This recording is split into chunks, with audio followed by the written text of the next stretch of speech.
আসসালামু আলাইকুম রহমতুল্লাহি আবরাকাতু।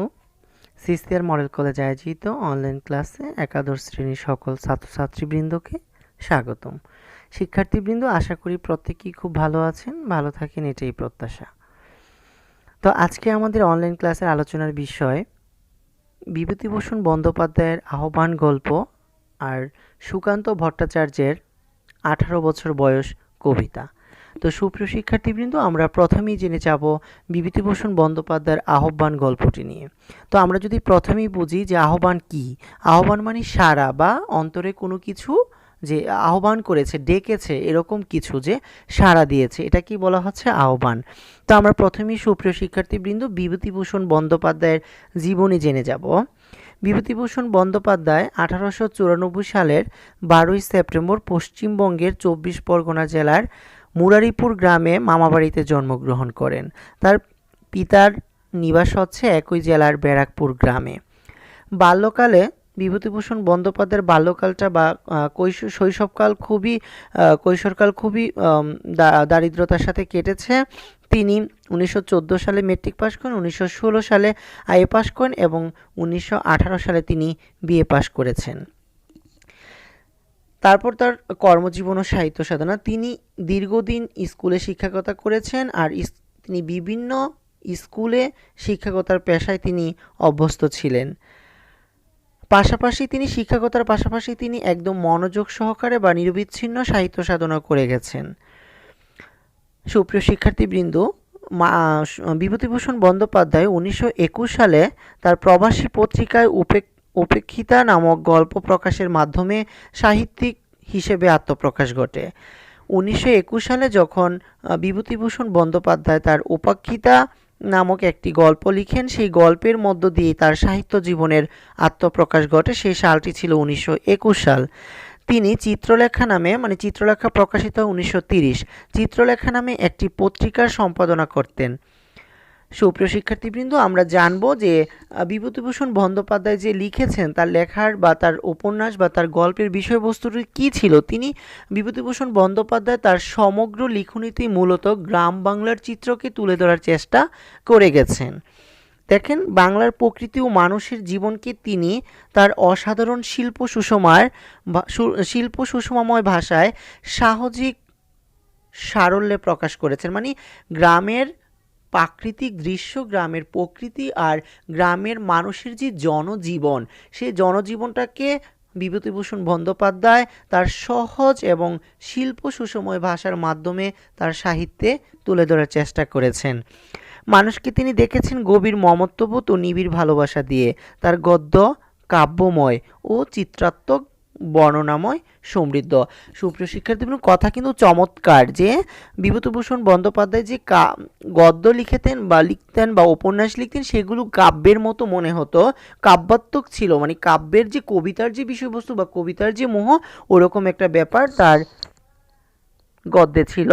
অন্যদিকে ছিল চিত্রাত্মক, চিত্র, যেমন মনে হতো তার গল্প যখন পড়তে যাবেন বা তার উপন্যাস যখন পড়বেন তখন মনে হবে চোখের সামনে ছবির মতো বা কোনো চিত্রের মতো ভেসে আসছে। এটাই বলছে তার গল্পগুলো চিত্রাত্মক বা বর্ণনার সমৃদ্ধ। বিভূতিভূষণ বন্দ্যোপাধ্যায়ের বিখ্যাত উপন্যাস হচ্ছে পথের পাঁচালী, আরেকটি হচ্ছে অপরাজিতা। তার অন্যান্য উল্লেখযোগ্য গ্রন্থের মধ্যে উপন্যাসে রয়েছে দৃষ্টি প্রদীপ, আরণ্যক, দেবযান, ইছামতিও তার বিখ্যাত একটি উপন্যাস। গল্পগুচ্ছের মধ্যে রয়েছে মেঘমল্লার মৌরিফুল, যাত্রাবদল ও কিন্নর দল। এছাড়াও তিনি তৃণাঙ্কুর নামে আত্মজীবনী রচনা করেছেন। ইছামতি উপন্যাসের জন্য তিনি রবীন্দ্র পুরস্কার পেয়েছেন। সুপ্রিয় শিক্ষার্থীবৃন্দ, তারপরে বিভূতিভূষণ বন্দ্যোপাধ্যায় 1950 সালের 1 সেপ্টেম্বর ঘাটশালায় মৃত্যুবরণ করেন। এরপরে আমরা জানব, সুপ্রিয় শিক্ষার্থীবৃন্দ, আহ্বান গল্পে বিভূতিভূষণ বন্দ্যোপাধ্যায় কি বিষয়বস্তুটা নেওয়ার চেষ্টা করেছেন, এটুকু আমরা জানার চেষ্টা করব। দেখেন, আহ্বান গল্পের মূল বক্তব্য কি ছিল। খুবই সহজ একটি গল্প, আপনারা একবার পড়লেই একদম মনে রাখতে পারবেন, এত সহজ একটি গল্প। আহ্বান গল্পটি বিভূতিভূষণ বন্দ্যোপাধ্যায়ের রচনাবলী থেকে সংকলিত হয়েছে। এটি একটি উদার মানবিক সম্পর্কের গল্প। উদার মানবিক সম্পর্কের গল্প। মানুষের স্নেহ মমতা প্রীতির যে বাঁধন তা ধন সম্পদ নয়, হৃদয়ের নিবিড় আন্তরিকতার সংস্পর্শেই গড়ে ওঠে। সুপ্রিয় শিক্ষার্থীবৃন্দ বলছে মানুষের যে সম্পর্ক, আন্তরিক সম্পর্ক গড়ে ওঠে সেটা কখনো টাকা পয়সা দিয়ে সেই সম্পর্ক গড়ে উঠতে পারে না, বরঞ্চ মানুষের যে হৃদয় নিগ্রানো ভালোবাসা, মানুষের সেই হৃদয় নিগ্রানো ভালোবাসা দিয়ে এই সম্পর্ক গড়ে তোলা সম্ভব। ধনী দরিদ্রের শ্রেণীবিভাগ ও বৈষম্য। ধনী দরিদ্রের শ্রেণীবিভাগ ও বৈষম্য বিভিন্ন ধর্মের মানুষের মধ্যে যে দূরত্ব, সংস্কার ও গোঁড়ামির ফলে গড়ে ওঠে তাও গুছে যেতে পারে নিবিড় স্নেহ ও উদার হৃদয়ের আন্তরিকতা ও মানবীয় দৃষ্টির ফলে। এখানে সুপ্রিয় শিক্ষার্থীবৃন্দ বলছে যে ধনী দরিদ্রের যে একটা বৈষম্য থাকে, যে সমাজের ধনী ব্যক্তিরা সবসময় কি করবে বা দরিদ্রদেরকে নিপীড়িত, শোষিত বা ঘৃণিত এরকম একটা অবস্থা থাকে, কিন্তু এখানে আমাদের গল্পকার বলেছেন যদি আমাদের ভিতরে মানবিক সম্পর্ক গড়ে উঠতে পারে, সম্পর্কটা যদি মধুময় হয়, তাহলে ধনী দরিদ্রের যে বৈষম্য, সেই বৈষম্যটাও মানুষের প্রতি মানুষের যে মানবিকতা বা ভালোবাসা সেখানে সেটা গুছে যেতে পারে। তারপর বলছে দারিদ্র্যপীড়িত গ্রামের মানুষের সহজ সরল জীবনধারার প্রতিফলন এই গল্পের অন্যতম উপজীব্য বিষয়। আমি আগেই বলেছিলাম যে বিভূতিভূষণ বন্দ্যোপাধ্যায় তার গল্পে সবসময় কি করেন, গ্রামের সহজ সরল মানুষের যে জীবনধারা বা জীবন চিত্র বা জীবন চলছে সেই জীবনধারাটা কি করেন তিনি তার উপন্যাসে বা গল্পে তুলে ধরার চেষ্টা করেছেন। তাহলে আমাদের এই গল্পের অন্যতম একটি বিষয় হচ্ছে গ্রামের সহজ সরল মানুষের জীবনধারা। এই গল্পে লেখক দুটি ভিন্ন ধর্মবর্ণ ও আত্মিক অবস্থানে বেড়ে ওঠা চরিত্রের মধ্যে সংকীর্ণতা ও সংস্কারমুক্ত মনোভঙ্গির প্রকাশ ঘটিয়েছেন। মানে এই গল্পের দুটি প্রধান চরিত্র, একটি হচ্ছে গোপাল আর একটি হচ্ছে এই গল্পের অন্যতম কেন্দ্রীয় চরিত্র বা প্রধান চরিত্র বুড়ি। এই দুজন, গোপাল ছিল ধনী সমৃদ্ধ পরিবারের ছেলে আর বুড়ি ছিল কি একদম ফকির বা হচ্ছে মিসকিন টাইপের একটি বৃদ্ধ গ্রামের নারী ছিল, আর গোপাল শহরে থাকতো। তো গোপাল যেহেতু শহরে থাকতো সেহেতু তাদের গ্রামেও বাড়ি ছিল, কিন্তু তার বাবা সেই বাড়ি রেখে তারা শহরে চলে গিয়েছিল। দীর্ঘ অনেক সময় পরে আসার পর বুড়িকে দেখে বুড়ি চিনতে পারে, বুড়িও তার পরিচয়টা দিয়ে থাকে। তখন গোপালকে দেখে বুড়ির খুব ভালো লাগে এবং বুড়ির কথাবার্তা শুনে গোপালের খুব ভালো লাগে। তখন গোপাল যতদিন গ্রামে থাকে ততদিন বুড়ি কি করে, তার দেখাশোনা বা তার জন্য এই খাবার ওই খাবার তাদের বাড়িতে নিয়ে যাওয়ার চেষ্টা করে, এবং কি গোপালকে বুড়ি বলে যে তোমরা কি করো, মাঝে মাঝে এসে তো এই গ্রামে থাকতে পারো, তার জন্য তোমাদের বাড়িতে একটি ঘর উঠাও। তখন গোপাল কি করে, একটি ঘর উঠানোর চেষ্টা করে এবং একটি ঘর অবশেষে উঠায়। এরকম করে বুড়িকে দেখে তাদের সাথে একটি ভালো সম্পর্ক হয়। কিছুদিন পরে গোপাল কি করে, ঢাকায় চলে যায়, আবার পুনরায় সে শহরে চলে যায়। তো যে অনেক দিন 1.5-2 বছর সে কি করে আর হচ্ছে গ্রামে ফিরে আসে না। এর মাঝে কি করে, যখন গোপাল গ্রামে এসেছিল তখন বুড়ি বলেছিল সে যখন মারা যাবে তখন তার কাফনের কাপড়টা যেন কি গোপাল কিনে দেয়। তখন বুড়ি যখন মারা যায়, এদিকে গোপাল 1 থেকে 1.5 বছর গ্রামে আসে না। তখন হঠাৎ করে একদিন, মানে বুড়ির কথা তো প্রায়ই মনে পড়ে, কিন্তু হঠাৎ করে একদিন খুব খারাপ লাগছিল। তখন সে কি করে, গ্রামে ফিরে এসে রাস্তায় শোনে যে কি বুড়ি মারা গিয়েছে।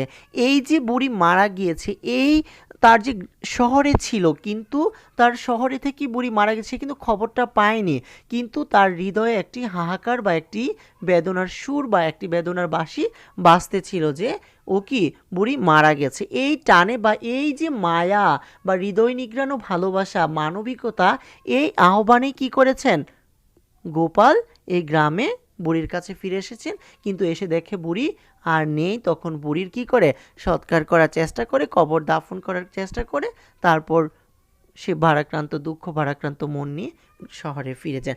এই হচ্ছে মোটামুটি একটি গল্প, আপনারা যদি পড়েন খুব সহজেই বুঝে যাবেন সুপ্রিয় শিক্ষার্থীবৃন্দ। দেখেন এই গল্পের প্রধান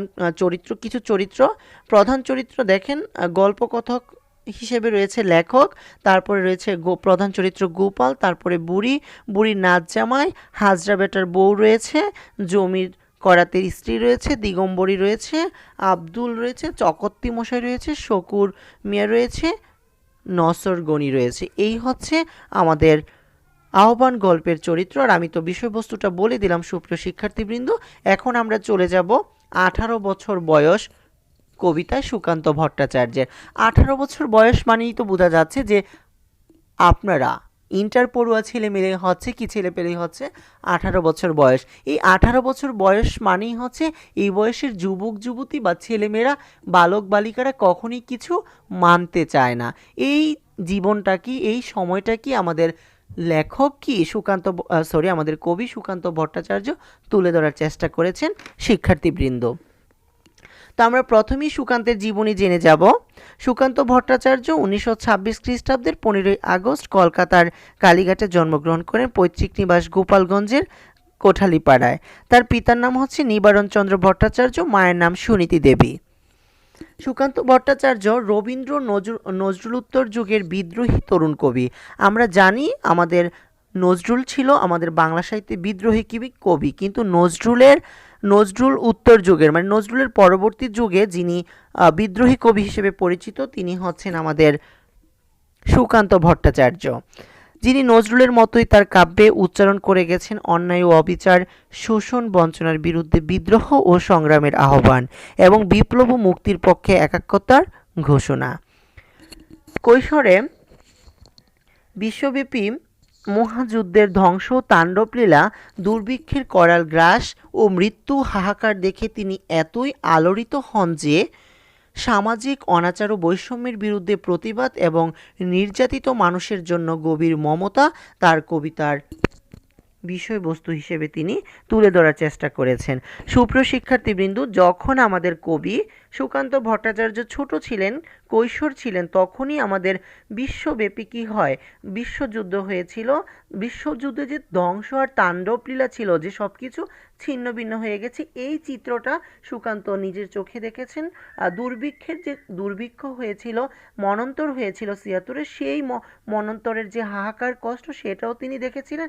এই সকল দৃষ্টি থেকেই তিনি তার কবিতার বিষয়বস্তু হিসেবে এই সামাজিক অনাচার ও বৈষম্যের বিরুদ্ধে প্রতিবাদ ও নির্যাতিত মানুষের জীবনকেই তিনি তার কবিতার বিষয়বস্তু হিসেবে তুলে ধরার চেষ্টা করেছেন। সুপ্রিয় শিক্ষার্থীবৃন্দ, আমাদের সুকান্ত ভট্টাচার্য যেই কাব্যগ্রন্থের জন্য বিখ্যাত হয়েছেন সেটি হয়েছে তার ছাড়পত্র কাব্যগ্রন্থ। তার অন্যান্য কাব্যগ্রন্থ হচ্ছে ঘুম নেই, পূর্বাভাস এবং অন্যান্য রচনা, মিঠে করা, অভিযান, হরতাল ইত্যাদি।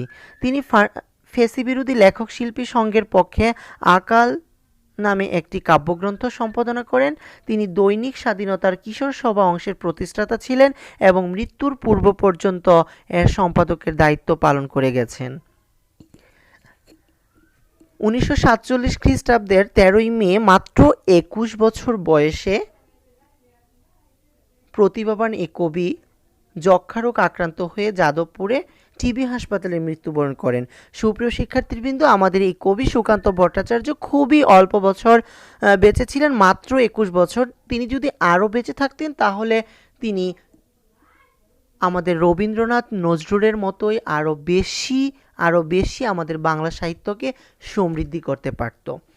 আমরা দেখেন 18 বছর বয়স কবিতার মূল বক্তব্যটা বলে দেওয়ার চেষ্টা করছি। সুপ্রিয় শিক্ষার্থীবৃন্দ, সুকান্ত ভট্টাচার্যের 18 বছর বয়স কবিতাটি 1948 খ্রিস্টাব্দের প্রকাশিত তার ছাড়পত্র কাব্যগ্রন্থ থেকে সংকলিত হয়েছে। এই কবিতায় কবি নিজের অভিজ্ঞতার আলোকে বয়স সন্ধিকালের বৈশিষ্ট্য তুলে ধরেছেন।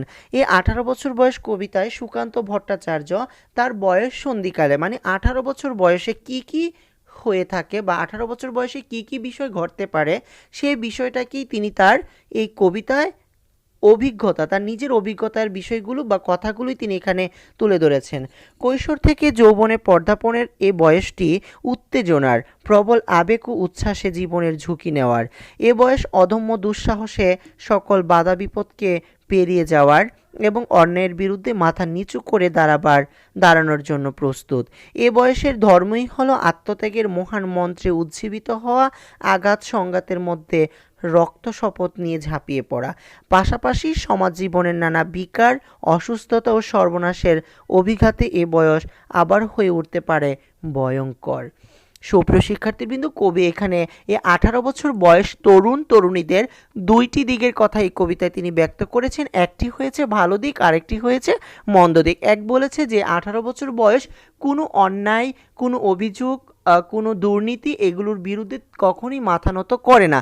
কিন্তু আবার বলছে এই 18 বছর বয়সের তরুণ তরুণীরাই কি করেন, আমাদের যে কুলুষিত অসুস্থ বিকারগ্রস্ত সমাজ, এই বিকারগ্রস্ত সমাজে এই 18 বছর বয়সের তরুণ তরুণীরা তাদের জীবনকে কি শেষ করে দিতে পারেন। এই দুইটি দিক কি বলছে যে 18 বছর বয়সে একদিকে কি ভয়ঙ্কর, অন্যদিকে হচ্ছে কি সজীব সুন্দর। বিকৃত ও বিপর্যয়ের অজস্র আঘাতে ক্ষতবিক্ষত নিঃশ্বসিত হতে পারে অজস্র প্রাণ, কিন্তু এ বয়সের আছে কি সমস্ত দুর্যোগ আর দুর্বিপাক মোকাবেলা করার অদম্য প্রাণশক্তি। ফলে তারুণ্য ও যৌবন শক্তি দুর্বার বেগে এগিয়ে যায় প্রগতির পথে। যৌবনের উদ্দীপনা, সাহসিকতা, দুর্বার গতি, নতুন জীবন রচনার স্বপ্ন এবং কল্যাণব্রত, এসব বৈশিষ্ট্যের জন্য কবি প্রত্যাশা করেছেন নানা সমস্যা পীড়িত আমাদের দেশে তারুণ্য ও যৌবন শক্তি যেন জাতীয় জীবনের চালিকা শক্তি হয়ে দাঁড়ায়। মানে সুকান্ত ভট্টাচার্য 18 বছর বয়স কবিতায় বারবার প্রত্যাশা করেছেন এই 18 বছর বয়সের তরুণ তরুণীদের কাছে যেন তারা এই সমাজের সুস্থ সুন্দর একজন কি ব্যক্তি হয়ে বা একজন এই দেশের একজন সুন্দর সুস্থ সুন্দর নাগরিক হয়ে যেন এই দেশের ভবিষ্যতের হাল ধরতে পারে, এই দেশের ভবিষ্যতের নাবিক হতে পারেন, এই প্রত্যাশাটা কবি এই কবিতায় বারবার করে গিয়েছেন।